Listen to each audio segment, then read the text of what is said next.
할렐루야. 2021년의 마지막 날 송구 영신 예배를 드리고 있는 모든 성도님들의 심령에 올 한 해 여기까지 인도하신 우리 에베네셀의 하나님을 향한 그 감사가 충만할 수 있기를 주님의 이름으로 축복합니다. 우리 교회의 한 가정이 코로나 확진됨에 따라서 이렇게 영상 예배를 우리가 드리게 되었지만, 이런 어려운 상황 속에서도 여전히 우리와 함께 하시는 임마누엘의 하나님을 향한 우리의 소망이 충만해질 수 있기를, 또한 감사로 충만할 수 있기를 주님의 이름으로 축복합니다. 올해를 이제 몇 시간 남겨두지 않았기 때문에 우리의 마음은 참 은혜 받기 좋은 상태가 아니겠나, 그런 생각을 하게 됩니다. 올해의 끝자락이기 때문에 우리는 지난 날들을 돌아보게 되겠지요. 성찰할 수 있는 시간입니다. 또 지금 새해가 밝아오고 있기 때문에 성찰과 동시에 새로운 결단을 할 수 있는 그런 시간이기도 하겠지요. 신앙생활에 있어서도 성찰과 결단은 매우 중요합니다. 성찰과 결단을 제대로 할 수 있기 위해서는 우리에게 올바른 기준이 필요합니다. 그렇지 않습니까? 오답지를 들고서 아무리 문제를 풀고 고민한들 무슨 소용이 있겠습니까? 우리의 삶을, 지난 날들을 성찰해보고 새롭게 살아가리라, 그렇게 결단을 해야 하는 이 시간에 우리는 우리를 향한 기준, 그것이 무엇인지를 확인할 필요가 있는 것입니다. 우리 성도의 인생의 어떤 다림줄이라고 해야 될까요? 우리 삶의 모든 것의 기준은 무엇이겠습니까? 바로 하나님의 뜻입니다. 하나님의 뜻. 이 하나님의 뜻을 기준으로 삼아서 우리가 지난 날을 돌아보며 성찰도 해보아야 될 것이고, 이 하나님의 뜻을 기준으로 삼아서 새해에는 이렇게 살아가리라 결단을 할 수 있어야 합니다. 오늘 본문에서 사도 바울은 우리 성도들을 향한 하나님의 뜻이 무엇인지를 분명히 알려주고 있습니다. 우리에게 익숙한 말씀일 수 있겠지만, 저는 성령께서 이 시간 우리의 심령에 하나님의 말씀을 새겨주시기를 소망합니다. 내가 말씀을 붙드는 정도가 아니라 우리 하나님의 능력의 말씀이 여러분들을 사로잡는 그러한 성령의 역사가 있는 이 시간이 될 수 있기를 주님의 이름으로 축복합니다. 18절 중반절부터 보시면 이렇게 말씀하지요. 이것이 그리스도 예수 안에서 너희를 향하신 하나님의 뜻이니라. 이것이 너희를 향한 하나님의 뜻, 기준이다. 우리가 분명히 확인해야 될 기준이다 말씀하고 있습니다. 이것은 무엇입니까? 세 가지입니다. 세 가지. 이 세 가지 기준들, 우리를 향한 하나님의 뜻을 우리가 분명히 기억하는 이 시간이 되어야 할 것입니다. 첫 번째는 무엇이냐? 16절 말씀인데요. 자막이 아마 준비되었을 겁니다. 16절 말씀 함께 읽겠습니다. 시작. 항상 기뻐하라. 항상 기뻐하라. 이것이 하나님의 뜻입니다. 어떻습니까? 올 한 해 돌아보니 항상 기뻐하지 못했지요. 저도 그렇습니다. 이것이 우리 인생의 연약함이 아니겠나 생각하게 됩니다. 약한 우리들은 언제나 좀 상황과 환경과 조건이 받쳐줘야 기뻐하는데 익숙해져 있지 않습니까? 그런데 하나님은 우리에게 뭐라 하십니까? 항상 기뻐하라. 그것이 너희를 향한 나의 뜻이다. 이 시간 말씀하십니다. 하나님은요, 실천 불가능한 어떤 명령을 주심으로써 우리를 주눅들게 만드시는 것이 아닙니다. 항상 기뻐하라. 그렇게 명령하신 우리 하나님은 상황과 조건을 뛰어넘어서 우리의 전 존재가 기뻐할 수 있도록 만들어 주실 수 있는 분이십니다. 물론 이것은 자동적으로 되어지는 것은 아니라 우리의 의지와 결단과 훈련이 필요하겠지요. 그래서 이 기쁨, 성도의 기쁨과 관련해서 야고보 사도는 무엇이라 말했습니까? 야고보서 1장 2절 말씀 한번 보여주시죠. 제가 읽겠습니다. 내 형제들아, 너희가 여러 가지 시험을 당하거든 온전히 기쁘게 여기라. 시험과 시련과 고난과 고통은 그 자체가 기쁨을 가져다 주는 것은 결코 아닙니다. 오히려 기쁨을 차단하는 요소이겠지요. 그렇기 때문에 성도는 의지적으로 기쁘게 여겨야 한다라고 사도는 말하고 있습니다. 그 이유가 무엇입니까? 이어지는 3절 말씀은 이유를 설명하는데요. 제가 읽겠습니다. 3절 말씀입니다. 이는 너희 믿음의 시련이 인내를 만들어내는 줄 너희가 알미라. 너희가 안다는 거예요. 뭘요? 그 시련이 너희로 하여금 인내를 만들어낸다. 여기서 인내라는 것은 그저 이를 악물고 버티는 것을, 그러한 덕목을 말하는 것이 아닙니다. 인내는, 성도의 인내는 하나님의 선하심에 대한 근원적인 확신을 의미합니다. 너희가 이것을 안다는 거예요. 너희가 알미라 말합니다. 무슨 뜻입니까? 이 어려운, 견디기 힘든 이 고난의 상황 속에서도 성령께서 고난 중에도 우리로 하여금 깨닫게 하시는 거예요. 하나님의 선하심을 깨닫게 하고 우리를 향한 그 하나님의 사랑을 확신하도록 이끌어 줍니다. 십자가에서 이미 여러분들을 향한 그 하나님의 사랑이 확증되었다는 것을 고난 중에도 우리로 하여금 깨닫게 하는 겁니다. 그 깨달음이 우리로 하여금 기뻐할 수 있도록 이끌어 가는 것입니다. 사랑하는 성도 여러분, 임마누엘의 하나님, 고난 중에도 우리와 함께 하시는, 여러분과 함께 하시는 하나님으로 인하여 항상 기뻐하실 수 있기를 바랍니다. 내가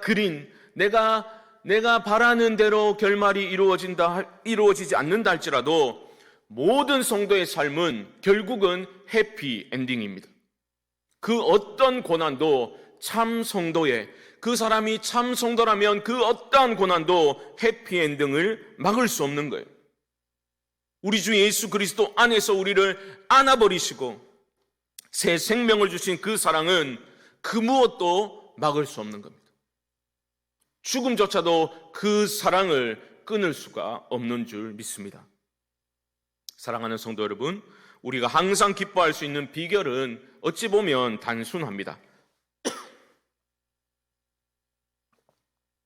항상 기뻐하기 위해서는 우리가 주 안에 거할 때 기뻐할 수 있습니다. 우리 주님은 하나님의 자녀들이 낙심하고 주저앉아서 한숨 짓는 것을 원치 않으십니다. 슬퍼하시고 안타까워하십니다. 그리고 나는 포도나무요 너희는 가지이니 너희는 내게 붙어 있으면 된다라고 주님은 우리에게 말씀하셨습니다. 이것을 사도 바울은 옥중에서 빌립보 성도들에게 이렇게 말하였죠. 주 안에서 항상 기뻐하라. 내가 다시 말하노니 기뻐하라. 이 깨어진 세상을 살면서 우리는 어떻게 항상 기뻐할 수 있겠습니까? 주 안에서 기뻐하는 것입니다. 주님의 사랑 안에서 우리는 기뻐할 수 있습니다. 요한복음 15장 11절 말씀 우리가 함께 한번 읽어보겠는데요. 주님의 사랑 안에 거한다는 것이 어떠한 것인지를 보여주는 것입니다. 요한복음 15장 11절 함께 읽겠습니다. 시작. 내가 이것을 너희에게 이름은 내 기쁨이 너희 안에 있어 너희 기쁨을 충만하게 하려 함이라. 아멘. 이것이 성도의 특권입니다. 세상이 결코 이해할 수 없는 그러한 승리의 비결입니다. 현재 여러분들 아시다시피 우리 교회의 한 가정이 코로나 확진이 되어서 어려운 상황입니다. 그 부모님은 어린 자녀를 두고 다른 지역의 보호센터로 가야만 되는 그러한 상황이었으니 부모의 마음이 얼마나 힘들었겠습니까? 처음에는 아이들이 음성 나왔다가 또 시간이 지나면서 또 양성 판정을 받게 되어가지고 상황은 더욱 어려워졌습니다. 또 우리 성도님들도 추운 날씨에 또 번거로운 그런 검사를 해야 되고, 그렇죠? 그러니까 또 결과가 음성이더라도 또 오미크론 그런 의심 상황이라서 음성이라도 자가격리를 해야 되는 그러한 상황이니 어렵지 않습니까? 막상 이런 일들을 우리가 겪기만 해도 기쁨을 잃기 쉬운 거죠. 하지만 생각해 봅시다. 어떤 상황 속에서도 우리는 우리와 함께하고 계시는 그 하나님으로 인하여 기쁨을 잃지 않아야 할 것입니다. 그것을 우리는 기억해야 할 것입니다. 그러므로 지금 보호센터에서 예배를 드리는 우리 가정들도 그 식구들도 그리고 지금 각 처소에 흩어져서 온라인으로 예배를 드리는 모든 성도님들도 꼭 기억하시기 바랍니다. 지금 이 어려운 상황 속에서도 하나님은 우리와 함께 하시고 우리를 붙잡고 계십니다. 이 믿음을 회복하셔서 주 안에서 기뻐하는 우리 모든 성광의 성도님들 되시기를 주님의 이름으로 축복합니다.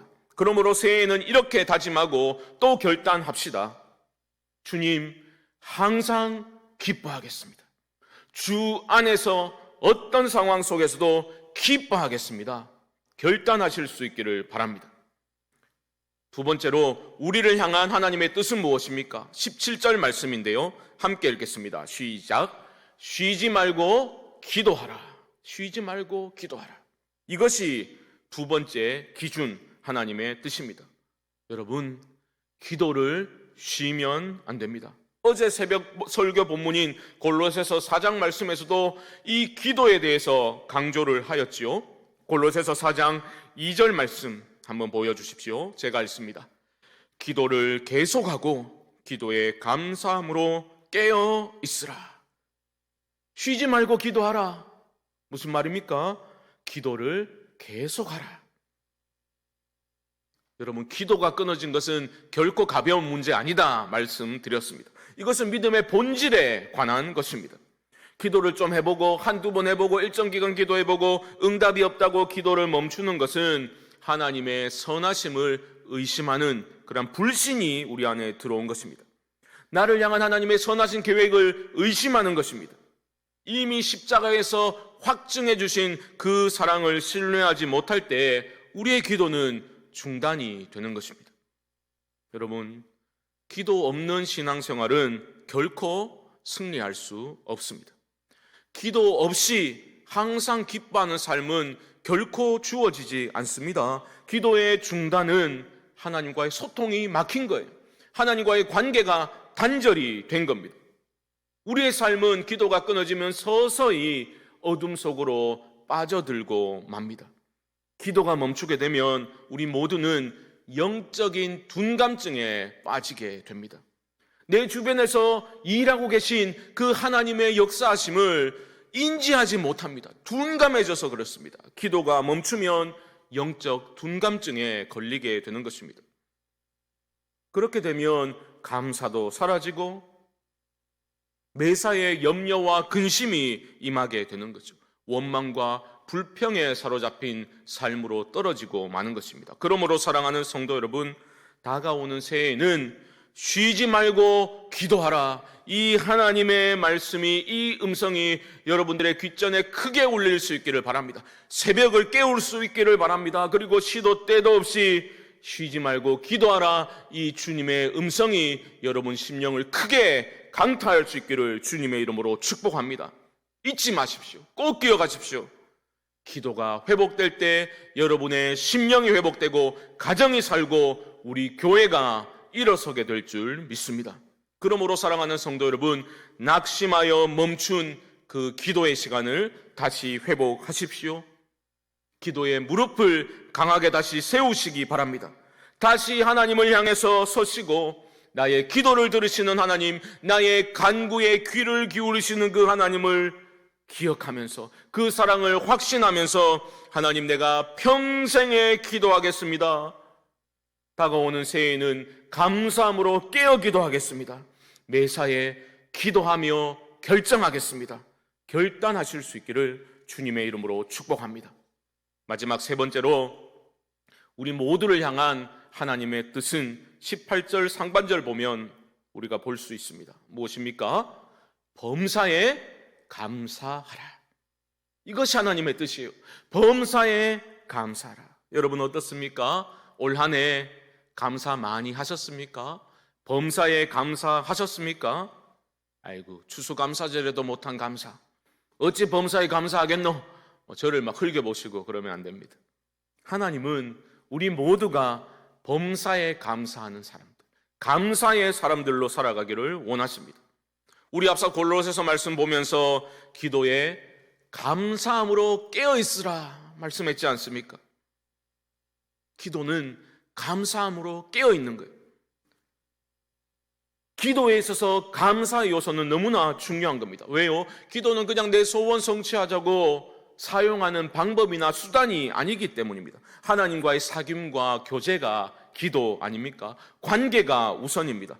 주 안에서 우리는 기뻐할 수 있고 주 안에서 우리는 감사할 수 있는 것입니다. 범사에 내게 일어난 모든 일들 가운데 우리는 하나님께 감사할 수 있는 거예요. 왜요? 하나님을 신뢰하기 때문입니다. 내 뜻이 아니라 나를 향한 우리 주님의 뜻이 내 뜻보다 훨씬 더 넓고 깊고 높고 선하다는 것을 우리가 믿을 때 우리는 결국 감사할 수 있게 되는 것입니다. 며칠 전에 우리 성도님들께 코로나 검사를 받으셔야 한다고 그렇게 안내 문자를 보내드린 후에 우리 소망반 어르신 한 분이 저에게 장문의 문자를 보내주셨어요. 제가 그 문자를 읽으면서 참 눈시울을 붉혔던 기억이 납니다. 그 내용 중에 일부를 제가 한번 읽어드리겠습니다. 최근 하박국 설교를 통해 이해되지 않는 상황을 통해 더욱 하나님을 신뢰하고 기다리는 체험적 믿음을 주기 위한 사랑의 배려로 받아들여 성령이 살아있는 교회로 거듭나기 위해 온 교우가 기도하는 시간이 되기를 바랍니다. 하나님이 살아 계심을, 사랑을, 임재를 온 성도가 체험하는 은혜의 시간이 되기를 기도합니다. 문자 내용의 일부입니다. 제 가슴이 얼마나 뭉클하고 눈시울이 붉어졌는지 모릅니다.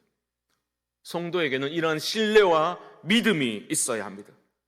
이 믿음이 우리 안에 회복되어야 합니다. 그럴 때 우리는 슬픔을 떨쳐내고 고난을 극복하고 오히려 감사하는 성도로 일어설 수 있는 것입니다. 사랑하는 성도 여러분, 범사에 감사하는 것이 여러분들을 향한 하나님의 뜻입니다. 그러므로 새해에는 원망과 불평, 염려와 근심의 지배를 받는 삶에서 우리 모두 벗어납시다. 일어나지도 않은 일을 미리 앞당겨 염려하고 근심하지 맙시다. 또 다른 이들과 비교하면서 결핍의 지배를 받는 것이 아니라 우리 모두가 감사로 충만한 삶을 살겠습니다. 결단하고 기도하실 수 있기를 바랍니다. 우리가 그렇게 결단하고 하나님의 말씀을 붙들면 하나님의 손이 우리를 붙들어 주실 줄 믿습니다. 항상 기뻐하고 쉬지 말고 기도하고 범사에 감사하는 것이 바로 그리스도 예수 안에서 우리를 향하신 하나님의 뜻입니다. 우리는 새해에 이 하나님의 뜻을, 내 뜻이 아니라 주님의 뜻을 이루소서 소망하고 기도해야 할 줄 믿습니다.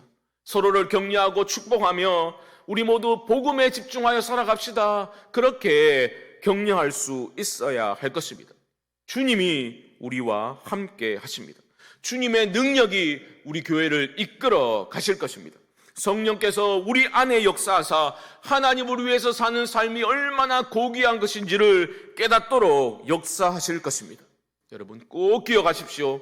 이 세 가지 뜻은 실천 불가능한 과제가 결코 아닙니다. 내 힘으로는 불가능할 수 있겠죠. 하지만 명령하신 하나님은 신실하신 하나님이시니 우리와 끝까지 함께 하시며 이 뜻들을 이루도록 도와주실 것입니다. 오늘 본문 24절 말씀을 보십시오. 우리 함께 한번 읽어보겠습니다. 시작. 너희를 부르시는 이는 미쁘시니 그가 또한 이루시리라. 아멘. 미쁘신 하나님, 신실하신 하나님이 반드시 이루실 것입니다. 하나님이 하십니다. 하나님이 다 하십니다. 하지만 우리 편에서도 결단이 있어야 할 것입니다. 우리 편에서도 순종의 몸부림이 필요합니다. 여러분 오해하시면 안 됩니다. 우리의 그러한 애씀과 노력은 하나님의 은혜와 하나님의 능력을 결코 좀먹지 않습니다. 오히려 은혜를 깨달은 사람들이 기쁨으로 순종하고자 몸부림 치는 것입니다. 은혜를 받아보십시오. 헌신을 하게 됩니다. 열정적으로 주님을 따라 순종하고자 움직이게 됩니다. 물론 거룩한 하나님의 현존 가운데 잠잠히 머물러 있을 때도 있습니다. 하지만 또 걷잡을 수 없는 거룩한 열정에 사로잡혀서 기꺼이 낮아지고 기꺼이 희생하며 기꺼이 나의 모든 것을 들여서 하나님을 향한 나의 사랑을 표현하고 싶어 합니다. 사랑하는 성도 여러분, 새해에는 이런 은혜가 우리에게 임하여서 매사에 버거운 피로감에 찌든 신앙생활이 아니라 감사와 기쁨이 넘치는 헌신의 삶이 새해에 펼쳐질 수 있기를 주님의 이름으로 축복합니다. 말씀을 정리해 보겠습니다.